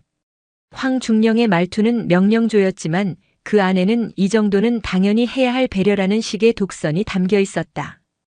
여성의 눈썹이 미세하게 꿈틀했다. 그녀는 황중령의 어깨에 달린 중령 계급장과 김소령의 소령 계급장을 차례로 훑어본 뒤 아무 말 없이 김소령에게 다가가 브리핑 차트를 건네받았다. 차트 뭉치는 생각보다 훨씬 무거웠다. 여성이 차트를 고쳐 앉는 사이 그녀의 등 뒤로 진짜 감찰실 의전 차량이 멈춰섰다. 새까만 차체 그리고 해병 대사령부 마크가 선명했다. 단결. 사령부 감찰실장 차량 도착했습니다. 위병소에서부터 다급한 육성이 터져나왔다. 황중령은 헛기침을 하며 의전 차량으로 시선을 돌렸다. 김소령과 다른 간부들은 이미 차량 옆에 도열해 경례 준비를 하고 있었다. 운전병이 내려 뒷문을 열었다. 그런데 차 안에서는 아무도 내리지 않았다. 대신 황중령이 사령부 여직원 취급하며 차트를 들게 했던 바로 그 여성이 무거운 차트를 옆구리에 낀 채 의전 차량으로 성큼성큼 다가갔다. 그리고 그녀는 운전병을 가볍게 물리고 직접 차 문을 활짝 열었다. 차 안은 텅 비어 있었다. 모두가 어리둥절한 표정으로 그녀를 쳐다봤다. 그녀는 들고 있던 브리핑 차트를 텅 빈 뒷좌석에 조심스럽게 내려놓았다. 그리고 뒤돌아서서 경직된 표정의 황철규 중령과 정면으로 눈을 맞췄다. 그녀의 곁으로 다가온 수행 장교가 목에 핏대를 세워 외쳤다. 필승. 해병 대사령부 감찰실장 서지수 대령님 오셨습니다. 서지수 대령. 황철규 중령의 머릿속이 하얗게 비었다. 피도 눈물도 없다는 그 얼음 여왕. 해병대의 모든 지휘관이 두려워하는 그 감찰실장이 자신이 방금 어이라고 부르며 짐꾼 취급했던 바로 저 여자란 말인가. 그의 등줄기를 타고 식은땀이 폭포수처럼 흘러내렸다. 김진우 소령은 사색이 되어 입만 뻐끔거리고 있었다. 서지수 대령은 천천히 하지만 한치의 망설임도 없이 오른손을 들어 황중령에게 거수경례를 붙였다. 그녀의 입에서 나온 목소리는 얼음장처럼 차갑고 명료했다. 필승. 해병 대사령부 감찰실장 대령 서지수입니다. 오늘부로 귀관의 부대에 대한 정밀 진단을 실시하겠습니다. 내 대대장 해병 중령 황철규. 필승. 황중령은 반사적으로 경례를 하며 외쳤다. 목소리가 형편없이 갈라져 나왔다. 서지수는 천천히 경례를 내렸다. 그녀의 시선은 황중령의 얼굴에 고정되어 있었다. 그 시선은 분노나 경멸이 아니었다. 마치 마취를 앞둔 외과 의사가 수술 부위를 살펴보는 것처럼 차갑고 분석적인 시선이었다. 황철규 중령. 해병대 복무 28년 차. 해사 사액 쓰기. 주요 보직으로 연평부대 중대장, 백령도 유교단 작전참모, 그리고 현재 1사단 73대대 대대장. 맞습니까? 예. 그렇습니다. 훌륭한 이력이군요. 중령의 명성은 익히 들어왔습니다. 강직하고 원칙을 중시하며 해병대 정신이 투철한 지휘관이라고. 그래서 더더욱 기대가 됩니다. 서지수는 황중령의 곁을 지나 대대본청 현관으로 향했다. 그녀가 지나갈 때마다 싸늘한 공기가 주변을 감쌌다. 오늘 나의 진단은 서류나 장비 목록을 확인하는 데 그치지 않을 겁니다. 그녀는 현관 계단에 멈춰 서서 뒤를 돌아보며 말했다. 그녀의 시선은 황중령을 포함한 모든 간부와 그들 뒤에 도열한 사병들까지 훑쳤다. 나는 여러분의 정신을 진단할 겁니다. 여러분의 리더십이 과연 21세기 대한민국 해병대에 걸맞은 것인지, 그리고 이 부대에 오랫동안 쌓여온 보이지 않는 먼지는 없는지 말입니다. 먼지라는 단어가 황철규 중령의 귓가에 비수처럼 꽂혔다. 순간 그의 뇌리 속으로 20년 전 지독한 안개가 깔려있던 백령도의 어느 훈련장이 스쳐 지나갔다. 빗발치는 총성, 당황한 젊은 장교의 얼굴, 그리고 축 늘어진 어린 해병의 모습. 황중령은 자신도 모르게 마른 침을 삼켰다. 서지수 대령은 그 짧은 순간의 변화를 놓치지 않았다. 그녀의 입가에 감돌던 냉소적인 표정이 사라졌다. 대신 그 자리에는 얼음장 같은 결의가 서려 있었다. 브리핑은 생략하도록. 지금 바로 생활관부터 둘러보겠습니다. 안내하십시오, 황중령. 서지수 대령의 정밀 진단은 그렇게 예고된 재앙처럼 시작되었다. 그리고 그것은 단순히 한 부대의 문제점을 파헤치는 것을 넘어 황철규라는 한 군인의 인생을 송두리째 흔들고 20년간 굳게 닫혀있던 판도라의 상자를 여는 서막에 불과했다. 서지수 대령의 선언은 73대대 본청 앞 공기를 얼려버렸다. 황철규 중령은 억지로 턱 근육을 움직여 대답했다. 예, 알겠습니다. 이쪽으로 가시지 말입니다. 그가 앞장서서 생활관 건물로 향했다. 그의 등 뒤로 서 대령과 그녀의 그림자처럼 움직이는 수행장교 이현민 대위, 그리고 얼굴이 하얗게 질린 김진우 소령이 따랐다. 그들의 발걸음 소리만이 정막을 갈랐다. 황중령의 머릿속은 복잡했다. 정신을 진단하겠다. 뭔지? 대체 무슨 꿍꿍이 속이지? 일단은 완벽하게 준비된 우리 대대의 모습을 보여주는 수밖에. 첫 번째 목적지는 3중대 1소대 생활관이었다.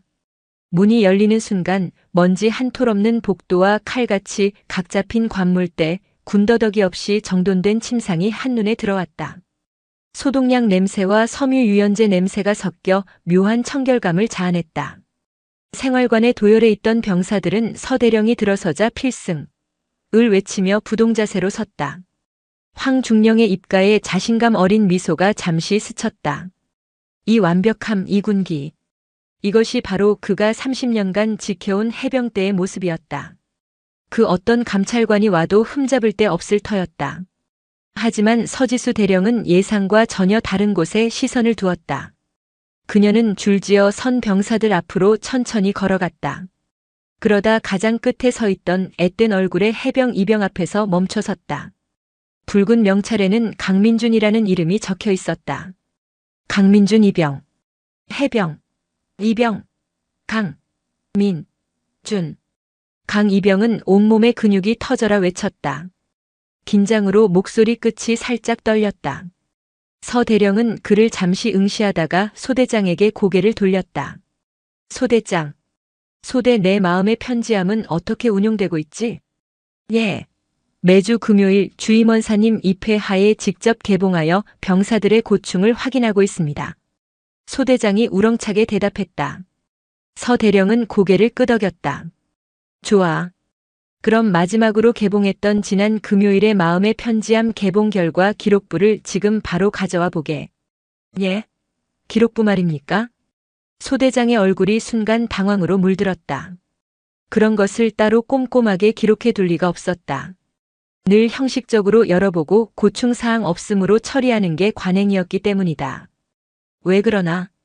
규정상 병사 고충 처리 내용은 회의록 형태로 기록하고 6개월간 보관해야 할 텐데 설마 기록도 없이 주먹구구식으로 운영하는 건 아니겠지? 서 대령의 차가운 지적에 중대장과 소대장의 얼굴이 굳어졌다. 황중령은 등 뒤에서 불이 나는 것 같았다. 첫 단추부터 잘못 끼워지고 있었다. 서 대령은 더는 그들을 채근하지 않고 생활관 구석에 놓인 낡은 철제 편지함을 가리켰다. 열쇠는 누가 가지고 있나? 주 주임원사님께서 보관하고 계십니다. 지금 바로 열어보도록 하지. 명령이 떨어지자 주임원사가 헐레벌떡 달려와 열쇠로 편지함을 열었다. 서 대령은 직접 손을 넣어 안에 쌓인 편지 몇 통을 꺼내 들었다. 그러나 그녀는 편지를 읽지 않았다. 대신 편지 봉투에 쌓인 희미한 먼지를 손가락으로 쓱 닦아 보였다. 매주 연다고 하기엔 먼지가 꽤 두텁군. 유물이 될 때까지 기다리는 건가? 차가운 한마디에 주변 공기가 다시 한번 얼어붙었다. 황중령은 중대장을 쏘아붙일 듯 노려봤다. 서 대령은 더 이상 그 문제에 대해 언급하지 않은 채 생활관을 나섰다. 다음 목적지는 병영식당이었다. 식당 입구에는 A 사용지에 정성껏 출력한 금일 메뉴가 붙어 있었다. 특식이라는 문구와 함께 삼겹살 수육, 모듬쌈, 막국수, 특제 쌈장 등 화려한 메뉴가 적혀 있었다. 황중령이 특별히 지시한 사항이었다. 그러나 서 대령은 메뉴판은 쳐다보지도 않고 곧장 취사반이 아닌 보급관 사무실로 향했다.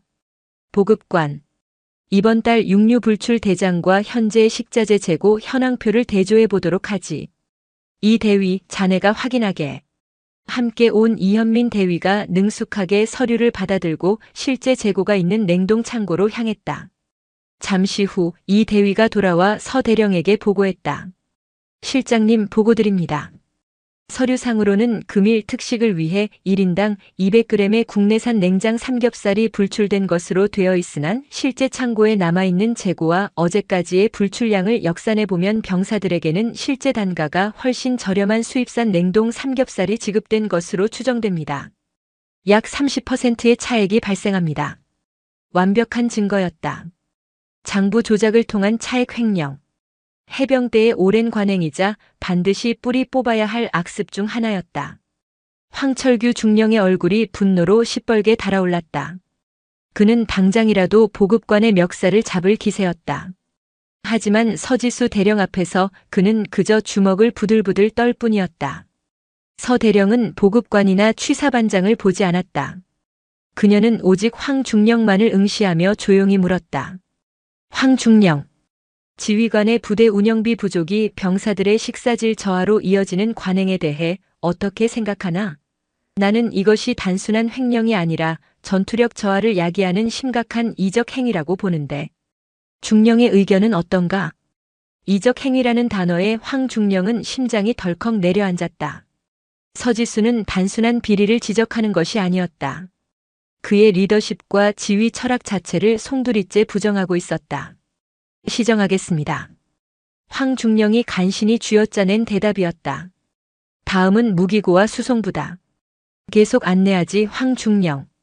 무기고 점검은 악몽 그 자체였다.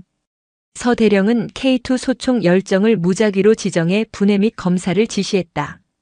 총기 수입 상태는 완벽했지만 그녀는 총기 이력 카드와 실제 총의 각 부품에 새겨진 고유 번호를 일일이 대조했다. 이 총, 놀이쇠 뭉치 번호가 이력 카드와 다르군. 작년 정비 때 교체한 건가? 예, 그렇습니다. 마모가 심하여. 병기 담당관이 진땀을 흘리며 대답했다. 그런데 교체했다는 원래 부품은 어디에 있지? 폐기했다면 폐기 확인서가 있어야 할 텐데. 설마 돌려막기 하다가 분실한 건 아니겠지? 서 대령의 메스 같은 질문은 계속됐다. 결국 병기 담당관은 다른 총의 부품을 빼서 끼워 넣고 서류는 조작했다는 사실을 실토할 수밖에 없었다. 서지수는 더 이상 그를 다그치지 않았다. 대신 조작된 총기 이력 카드를 들고 황중령에게 다가갔다. 그녀는 마치 혼잣말처럼 하지만 황중령이 똑똑히 들을 수 있는 목소리로 덧붙였다. 서류를 믿을 수 없으면 무엇을 믿고 훈련에 나가나. 작은 거짓말 하나가 총의 격발 분량을 만들고 그 작은 분량 하나가 전우의 목숨을 위협하지. 결국엔 사람을 잡아 이런 거짓말은. 특히 안개가 짙게 낀 날에는 말이야. 안개. 그 단어가 황철규 중령의 심장을 얼음 송곳처럼 꿰뚫었다. 그의 호흡이 순간 멎었다. 귓가에서 삐 하는 이명이 울리고 눈앞이 아찔해졌다. 20년 전 자신의 장교 군 생활을 통째로 뒤흔들었던 그날의 악몽이 선명하게 되살아났다. 무슨 말씀을 하시는 겁니까? 황중령이 간신히 쥐어짜 내듯 물었다. 서지수 대령은 대답 대신 그를 지그시 바라보기만 했다. 그녀의 눈빛은 모든 것을 알고 있다는 확신에 차 있었다. 길고 굴욕적인 하루가 끝났다. 서지수 대령과 감찰실 인원들은 대대장 집무실 옆 회의실을 임시 지휘통제실로 사용하며 밤늦도록 서류를 검토했다. 황철규 중령은 자신의 집무실로 돌아와 문을 걸어 잠갔다. 그는 책상 위 이리소탕 액자를 집어들어 바닥에 내동댕이 쳤다. 유리가 박살나는 소리와 함께 그의 분노가 터져나왔다. 감히 나를 모욕해. 그는 간부들을 전부 집합시켜 밤새도록 닥달하고 징계하리라 마음먹었다. 하지만 그보다 더 큰 공포가 그의 마음을 옥죄어왔다. 서지수 그녀가 어떻게 그 일을 아는 거지? 20년 전 백령도에서 있었던 일 말이다. 그는 떨리는 손으로 책상 서랍 가장 깊숙한 곳을 열었다. 그곳에는 낡은 자물쇠로 잠긴 작은 철제 상자가 있었다. 그 안에는 그의 가장 끔찍한 비밀, 영원히 묻어버리고 싶었던 진실이 잠들어 있었다. 같은 시각 옆방 임시 지휘통제실. 서지수 대령은 모든 부대 서류를 한쪽으로 밀어놓았다. 그리고 자신의 개인 가방 깊숙한 곳에서 낡고 빛바랜 파일 하나를 꺼냈다. 군 공식 기록이 아닌 그녀가 20년간 개인적으로 모아온 자료들이었다. 파일 첫 장에는 앳된 청년의 증명사진이 붙어 있었다. 해병 일병 박선우. 사진 아래 그녀의 대학 시절 필체로 이렇게 적혀 있었다. 진실은 침몰하지 않는다. 반드시 내가 밝혀낸다. 스탠드 불빛 아래 그녀의 차가운 얼굴 위로 20년 묵은 슬픔과 결의가 함께 어렸다. 그녀의 진짜 감찰은 이제 막 시작되고 있었다. 황철규 중령의 집무실은 그가 내뿜는 분노와 초조함으로 질식할 것 같았다. 깨진 액자 유리를 밟는 소리가 사각거리며 신경을 긁었다.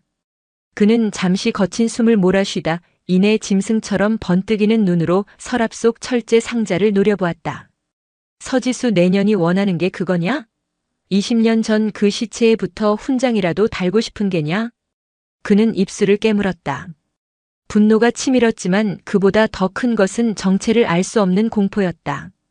서지수 대령은 단순한 감찰관이 아니었다.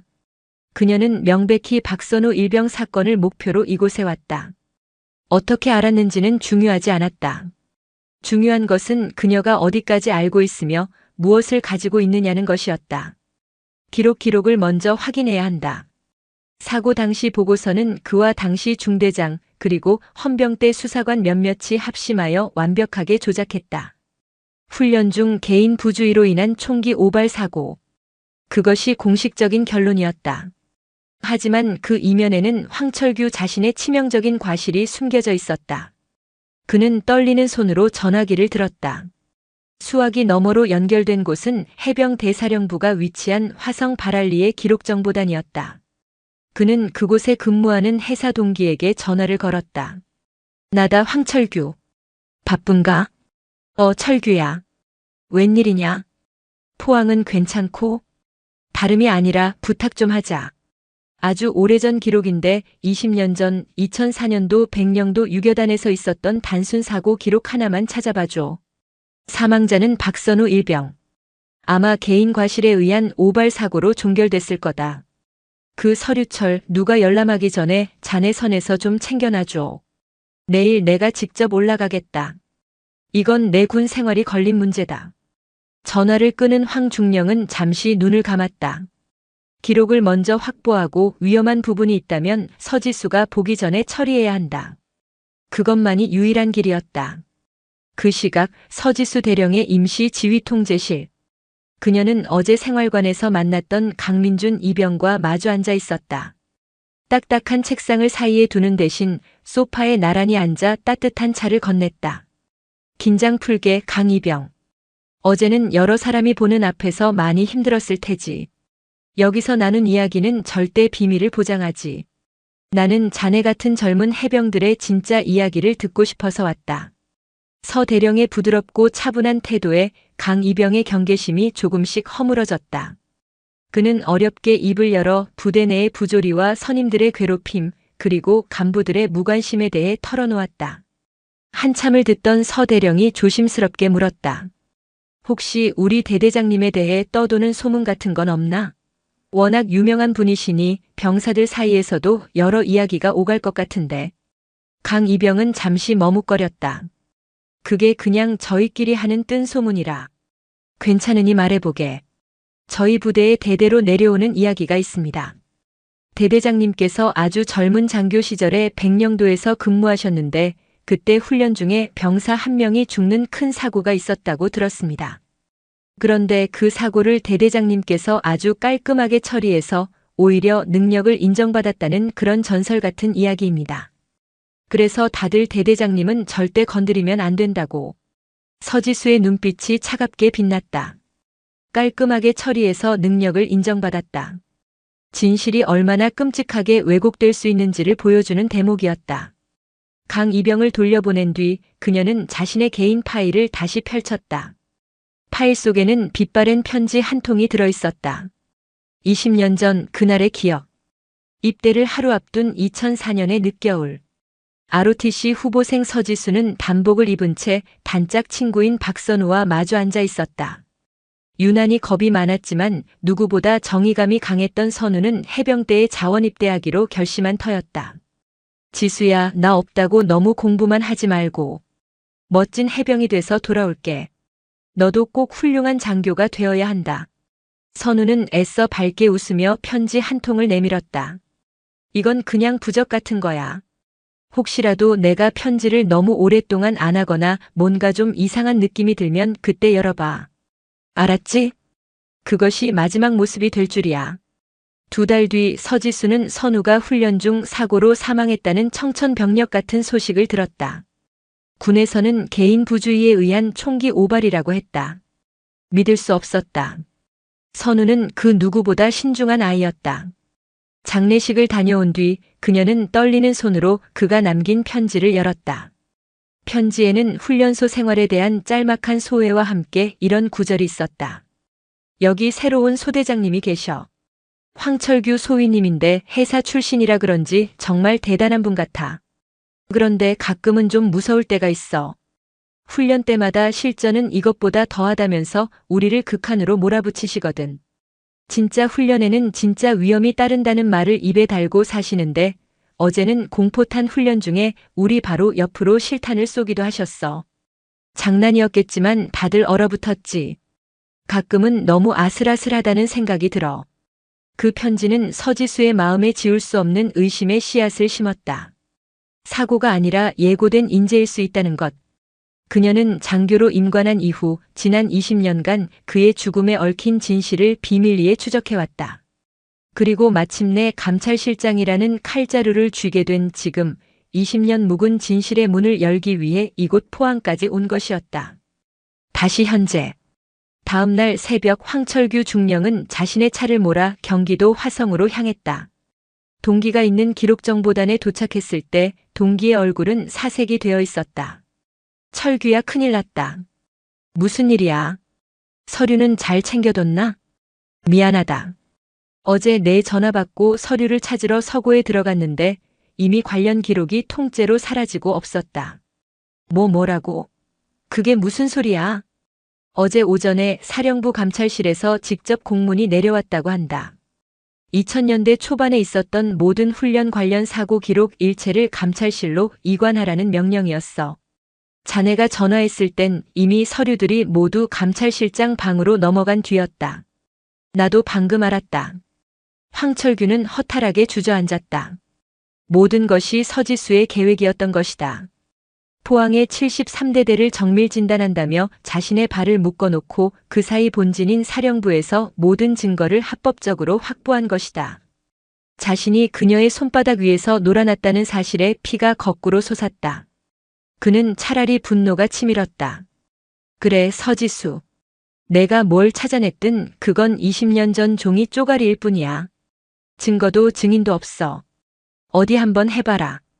그가 도끼를 품고 다시 포항으로 차를 돌리던 그때 휴대전화가 울렸다. 작전과장 김진우 소령이었다. 그의 목소리는 거의 울먹이고 있었다. 대대장님, 저 김진우입니다. 지금 부대에 난리가 났습니다. 무슨 일인가? 서지수 대령님께서 방금 전 부대 전산망을 통해 20년 전 백령도 유교단에서 대대장님과 함께 근무했던 부대원 전원의 현재 주소와 연락처를 확보하라고 지시하셨습니다. 그리고 조금 전에 김소령은 말을 잇지 못했다. 그리고 뭐? 똑바로 말해. 박선우 일병 사망 사건에 대한 특별 재조사를 공식적으로 개시한다고 전군에 공표했습니다. 황철규 중령은 전화기를 든 채 아무 말도 할 수 없었다. 20년간 쌓아올린 그의 성벽이 마침내 포격 소리와 함께 무너져 내리기 시작했다. 그리고 그 포문을 연 것은 친구의 편지 한 통을 가슴에 품고 20년을 기다려온 한 여인의 집념이었다. 박선우 일병 사망 사건 특별 재조사 개시. 전군에 공표된 이 명령은 73대대를 거대한 폭풍의 눈으로 만들었다. 대대원들은 숨을 죽였고 간부들은 서로의 눈치만 살피며 웅성거렸다. 황철규 중령의 철권 같던 권위는 산산조각 났다. 그는 더 이상 이 성의 주인이 아니라 성벽 안에 갇힌 죄인이나 다름없었다. 다음 날 사령부 감찰실의 조사팀이 부대로 들이닥쳤다. 그들은 대대 회의실을 통째로 비우게 하고 특별조사위원회 현장 본부를 차렸다. 황 중령의 집무실 바로 옆방이었다. 벽 하나를 사이에 두고 자신의 목을 조여오는 수사의 칼날이 번뜩이는 것을 온몸으로 느껴야 했다. 서지수 대령은 외부로 모습을 잘 드러내지 않았다. 대신 그녀의 수족인 이현민 대위를 필두로 한 조사관들이 머사더컬하게 움직였다. 그들의 첫 번째 임무는 20년 전 사고 당시 황철규 소위와 함께 백령도에서 근무했던 소대원 전원의 명단을 확보하고 현재 소재지를 파악하는 것이었다. 최민석 당시 의무병. 현재 강원도 원주에서 작은 약국 운영 중. 연락 완료. 김도균 당시 통신병. 현재 부산에서 무역회사 근무. 다음 주 참고인 조사 출석 예정. 조사관들은 한 명씩 20년의 세월 속에 흩어진 퍼즐 조각들을 찾아 나섰다. 그 소식은 황철규의 귀에도 들어갔다. 그는 자신의 손발이 모두 묶인 채 사냥개가 턱 밑까지 쫓아오는 것을 지켜만 봐야 하는 사냥감의 공포를 느꼈다. 이대로 당할 수는 없다. 그는 마지막 발악을 하기로 결심했다. 서류 증거는 뺏겼지만 사람의 입은 막을 수 있을지도 모른다. 그는 자신의 인맥을 총동원해 서지수의 팀보다 먼저 당시 소대원들의 연락처를 알아냈다. 그리고 그중 단 한 사람, 자신의 가장 큰 아킬레스건인 당시 의무병 최민석에게 전화를 걸었다. 20년간 단 한 번도 연락한 적 없는 번호였다. 여보세요? 나다. 황철규다. 수화기 너머로 숨을 들이켜는 소리가 들렸다. 최민석이었다. 중령님, 아니 어떻게? 민석아. 오랜만이다. 잘 지내나? 우리 해병대는 한 번 해병은 영원한 해병이다. 전우회라는 게 있지. 황 중령은 애써 부드러운 목소리를 냈다. 하지만 그 안에는 칼날 같은 위협이 숨겨져 있었다. 요즘 세상이 시끄럽더구나. 20년 전 일로 나를 음해하려는 세력이 있어. 민석이, 너는 다 알지 않나? 그날 안개가 너무 짙어서 아무것도 보이지도 않았고 그냥 안타까운 사고였을 뿐이라는 걸. 괜히 긁어부스럼 만들 필요 없지 않겠나. 자네도 가정이 있고 조용히 사는 게 좋지 않겠어? 그것은 회유이자 명백한 협박이었다. 황철규는 이 통화로 최민석의 입을 막을 수 있으리라 생각했다. 그의 마지막이자 가장 치명적인 실수였다. 그날 오후 황철규 중령의 집무실. 똑똑. 서지수 대령이 예고 없이 문을 열고 들어왔다. 그녀의 손에는 아무것도 들려있지 않았다. 할 이야기가 있어서 왔습니다. 황중령. 감찰실장이 피의자에게 직접 행차하시다니 영광이군. 황중령은 마지막 자존심으로 비꼬았다. 서지수는 그의 도발에 응하지 않고 책상 앞에 섰다. 20년 전 오늘 백령도에는 짙은 안개가 꼈더군요. 당시 사고 보고서입니다. 그녀는 마치 눈앞에 서류가 있는 것처럼 허공을 가리켰다. 피해자 박선우 일병 개인 부주의로 공포탄과 실탄을 오인 자신의 총으로 오발 사고를 일으킴. 하지만 이상하군요. 박선우 일병은 왼손잡이였습니다. 그런데 부검 결과 화약 반응은 오른손에서만 검출됐죠. 평생 왼손만 쓰던 아이가 왜 하필 그 순간에 오른손으로 그것도 자신을 향해 총을 쐈을까요? 그걸 나에게 묻는 건가? 20년 전 일을 내가 어떻게 다 기억하나? 기억 못하실 리가요. 서 대령은 그의 눈을 똑바로 응시했다. 박선우 일병이 입대 전 제게 편지를 한 통 남겼습니다. 훈련 중에 바로 옆으로 실탄을 쏘며 겁을 주는 아주 의욕 넘치는 소대장님에 대한 이야기였죠. 진짜 훈련에는 진짜 위험이 따른다는 말을 입에 달고 살던 분이라고. 황중령의 얼굴이 하얗게 질렸다. 서지수와 박선우의 관계. 거기까지는 미처 생각지 못했다. 사적인 감정으로 군의 명예를 더럽히지 마시오, 서대령. 증거도 없이 소설을 쓰는 건가? 황중령이 책상을 치며 고함을 질렀다. 그의 마지막 발악이었다. 바로 그때 이현민 대위가 들어와 서지수에게 태블릿 PC 하나를 건넸다. 서지수는 그것을 받아 황중령 앞에 책상에 내려놓았다. 증거 말입니까? 증거는 20년 전에만 있는 게 아닙니다. 바로 오늘 1시간 전에도 새로운 증거가 생겼더군요. 그녀가 화면을 터치하자 익숙한 목소리가 흘러나왔다. 민서가. 오랜만이다. 잘 지내나? 우리 해병대는 한 번 해병은 영원한 해병이다. 괜히 긁어부스럼 만들 필요 없지 않겠나? 자네도 가정이 있고 조용히 사는 게 좋지 않겠어? 방금 전 자신이 최민석에게 했던 통화 내용이 녹음된 파일이었다. 그의 목소리, 그의 협박이 집무실에 선명하게 울려 퍼졌다. 감찰실은 이미 핵심 증인이 될 최민석의 통신 기록을 감청하고 있었던 것이다. 모든 것이 끝이었다. 황철규의 철옹성 같던 오만과 거짓이 그 자신의 목소리가 담긴 녹음 파일 앞에서 와르르 무너져 내렸다. 그는 무릎을 꿇었다. 강철 같던 그의 어깨가 형편없이 무너져 내렸다. 내가 그랬소. 마침내 20년간 그의 목을 짓누르던 진실이 터져나왔다. 그날 실탄 사격 훈련을 마치고 마지막 한 발을 미처 확인하지 못했어. 젊은 장교로서 의욕만 앞섰지. 실전처럼 훈련시키고 싶다는 욕심에 그만 실수를 한 거야. 총성이 울리고 선우가 쓰러지는 걸 봤을 때 내 군 생활이 끝났다고 생각했어. 너무 무서웠다. 너무. 그의 얼굴은 눈물과 콧물로 범벅이 되었다. 30년간 지켜온 해병의 자존심도 중령의 위엄도 없었다. 그저 한순간의 실수로 모든 것을 잃고 20년간 거짓의 갑옷 속에 스스로를 가둬온 나약한 한 인간만이 남아있었다. 미안하다 선우야, 내가 죽일 놈이다. 그는 어린아이처럼 오열했다. 서지수 대령은 조용히 그의 고백을 들었다. 그녀의 눈에서도 뜨거운 눈물이 흘러내렸다. 20년간 가슴에 품어왔던 친구의 원한, 그리고 그 진실을 파헤치기 위해 외롭게 싸워왔던 시간들이 주마등처럼 스쳐 지나갔다. 승리했지만 결코 기쁘지 않은 순간이었다.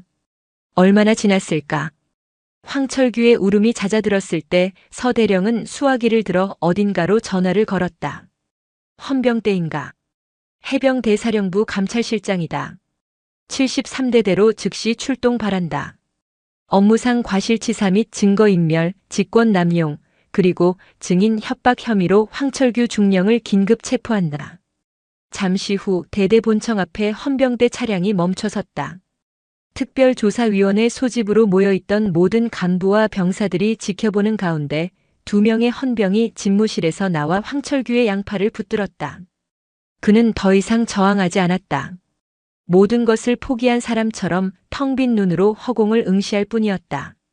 그가 헌병차에 오르기 직전 서지수 대령이 그의 앞을 막아섰다. 황철규, 당신은 오늘 해병의 명예를 더럽혔다. 하지만 지금부터라도 당신이 저지른 죄에 대해 정직하게 죗값을 치른다면 그것이 당신이 한때나마 자랑스러운 해병이었다는 것을 증명하는 마지막 기회가 될 거다. 황철규는 아무 대답도 하지 못했다. 그는 그저 고개를 떨군 채 차에 올랐다.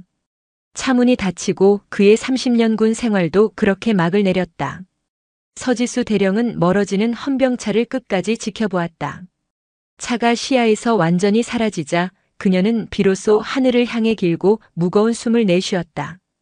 이제 편히 쉬어 선우야. 포항의 가을 하늘은 그날따라 유난히 높고 푸르렀다. 황철규 중령의 체포와 자백은 대한민국 해병대의 거대한 파문을 일으켰다.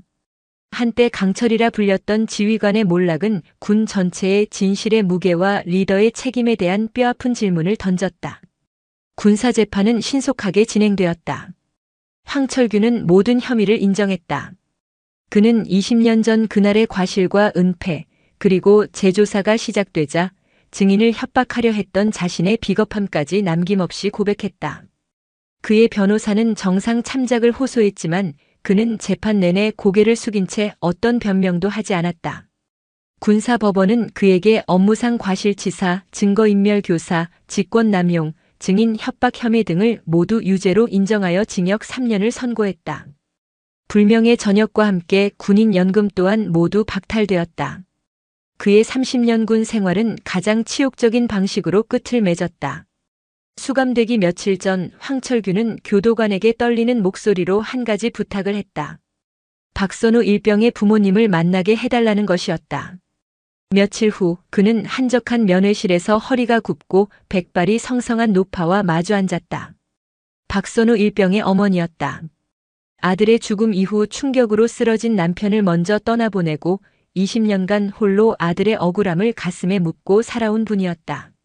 황철규는 차마 그녀의 얼굴을 마주보지 못하고 차가운 바닥에 무릎을 꿇고 머리를 조아렸다. 죄송합니다. 제가 선우를 죽였습니다. 어머님, 제가 죄인입니다. 그의 어깨가 짐승의 울음처럼 들썩였다. 노모는 한참 동안 아무 말 없이 오열하는 그를 내려다보기만 했다. 그녀의 눈가에 맺힌 눈물은 분노나 원망이 아니었다. 20년의 세월이 응축된 깊고 마른 슬픔이었다. 한참의 시간이 흐른 뒤 노모는 떨리는 손을 들어 그의 어깨를 감쌌다. 일어나게. 이제라도 이렇게 말해주어 고맙네. 어머님. 지난 20년 동안 내 아들이 왜 죽어야 했는지 몰라 밤마다 잠을 설쳤다네. 자기 부주의로 죽었다는 군의 통보를 믿을 수가 없어서 내 아들은 그리 칠칠치 못한 아이가 아니었거든. 이제야 그 이유를 알았으니 억울함은 풀렸네.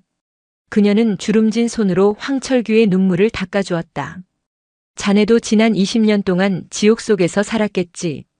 그 무거운 비밀을 안고 어찌 살았는가. 가서 죗값 달게 받게.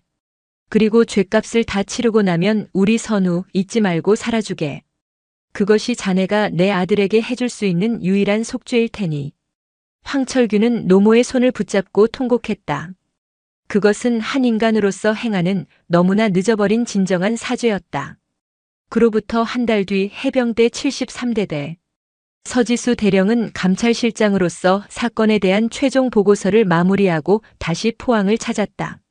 황철규가 떠난 대대는 새로운 대대장을 맞았고 분위기를 쇄신하기 위한 노력이 한창이었다. 서 대령은 대대의 모든 간부를 대대장실로 집합시켰다. 그녀는 딱딱한 표정으로 간부들을 둘러보았다. 이번 사건은 황철규라는 한 개인의 일탈이 아니다. 그의 거짓을 알고도 묵인하고 불합리한 명령에 순응하며 스스로의 눈과 귀를 막았던 우리 모두의 책임이다. 그녀의 시선이 작전 과장이었던 김진우 소령에게 머물렀다. 리더의 가장 중요한 덕목이 무엇이라고 생각하나? 카리스마? 전술적 능력? 아니다. 그것은 정직함과 책임감이다. 총구는 언제나 적을 향해야지 진실을 겨누거나 부하를 향해선 안 된다. 이 당연한 사실을 잊는 순간 지휘관은 괴물이 된다. 여기 있는 모두가 오늘의 교훈을 뼈에 새기길 바란다. 그녀의 말은 짧았지만 그 어떤 질책보다 무겁게 간부들의 마음에 박혔다. 이 사건은 해병대 전체에 큰 경종을 울렸다. 서지수 대령은 군의 가장 아픈 환부를 도려낸 공을 인정받았다. 몇 달 후 정기 인사 발표에서 그녀의 이름은 가장 먼저 호명되었다. 해병대 역사상 두 번째 여성 장군이자 전투병과 출신으로는 최초의 여성 장군인 서지수 준장이 탄생하는 순간이었다.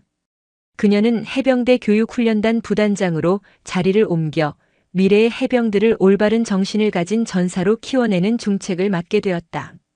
모든 공식적인 절차를 마친 어느 가을날, 서지수는 조용히 서울 국립현충원으로 향했다. 비석들이 줄지어 선 언덕, 그녀는 익숙한 이름 앞에서 걸음을 멈췄다. 해병 일병 박선우. 그녀는 이제 대령이 아닌 반짝이는 별 하나가 달린 장군 정모를 벗어들고 비석을 조용히 쓸었다. 품에서 낡은 사진 한 장을 꺼냈다. 앳된 ROTC 후보생 서지수와 해병대 입대를 앞둔 박선우가 나란히 웃고 있는 사진이었다. 선우야, 나왔어. 약속 이제야 지켰네. 그녀는 사진을 비석 앞에 고이 내려놓았다. 내가 남긴 편지 한 통이 20년 만에 거대한 성벽을 무너뜨렸어. 널 그렇게 만든 사람 죗값을 치르게 됐고, 이제 억울한 마음 모두 내려놓고 하늘에서 편히 쉬어. 그녀는 조용히 거수경례를 붙였다. 차가운 비석 위로 가을 햇살이 따스하게 내리쬐었다. 오랜 시간 그녀의 어깨를 짓눌렀던 무거운 짐이 비로소 사라지는 순간이었다. 서지수는 친구에게 마지막 인사를 고한 뒤 돌아섰다. 그녀는 더 이상 과거에 얽매이지 않을 것이다. 그녀에게는 부패한 관행을 끊고 상처 입은 병사들을 보듬으며 진정으로 강하고 명예로운 해병대를 만들어야 할 새로운 사명이 주어졌다. 포항의 강철 같던 성벽은 무너졌지만 그 폐허 위로 더욱 견고하고 올바른 가치를 지닌 새로운 성이 세워질 것이었다. 동해의 거친 파도와 싸우며 조국을 수호하는 젊은 해병들이 있는 한 대한민국 해병대의 심장은 결코 멈추지 않을 것이기 때문이다. 푸른 하늘 아래 그들의 붉은 명찰은 이전보다 더욱 선명하게 빛나고 있었다. 오늘 사연 모음집의 이야기 어떠셨나요? 구독과 좋아요, 그리고 당신은 어디서 보고 계신지 댓글로 남겨주세요. 여러분의 응원이 사연 모음집에는 큰 힘이 됩니다. 감사합니다.